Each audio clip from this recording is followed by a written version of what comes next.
Du cerveau d'un petit rongeur. Alors c'est un film normalement qui doit tourner, voilà. Et vous voyez, on va voir plusieurs milliers de fois par seconde le flux sanguin à l'intérieur du cerveau. Et là vous voyez, c'est du 4D, donc c'est 3D dans l'espace, mais vous voyez aussi que ça varie dans le temps. Et là vous voyez le pulse cardiaque, vous sentez, il y a une pulsatilité, parce que le sang qui vient du cœur, eh bien, augmente le flux sanguin toutes les secondes à l'intérieur du cerveau. Et donc ça c'est une imagerie extrêmement sensible du flux dans le cerveau.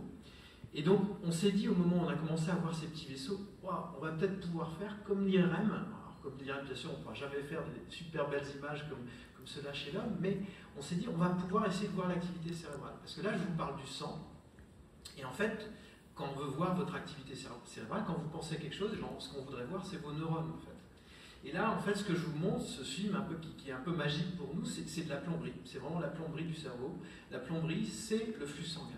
Mais cette plomberie, c'est une plomberie magique. On a des millions et des millions de petits vaisseaux qui se mélangent avec les neurones. Et quand vos neurones travaillent dans un endroit, eh bien, instantanément, il faut les nourrir, il faut leur apporter de l'oxygène, et les flux sanguins vont changer. Et on a un plombier magique, hein, c'est notre cerveau, d'ailleurs c'est son neurone qui gère tout ça. On a un plombier qui, dans chaque petite zone, change la taille des vaisseaux et augmente le flux sanguin localement. En fait. Donc c'est exactement comme si vous aviez un tuyau d'arrosage avec des millions de branches, mais dans chaque branche, à un moment donné, dans la zone qui s'active, on va augmenter un peu le flux sanguin. Et c'est ce qu'on appelle le couplage neurovasculaire. Les neurones fonctionnent, mais dans la zone où les neurones fonctionnent, le flux sanguin va changer.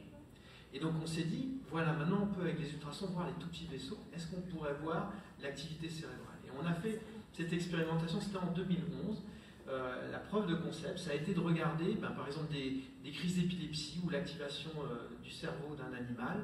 Et là, vous voyez, c'est le flux sanguin dans le cerveau chez un animal. La résolution, c'est à peu près 100 microns, donc c'est une très bonne résolution. Déjà, vous voyez tous les flux sanguins. On a une très très grande sensibilité avec du Doppler.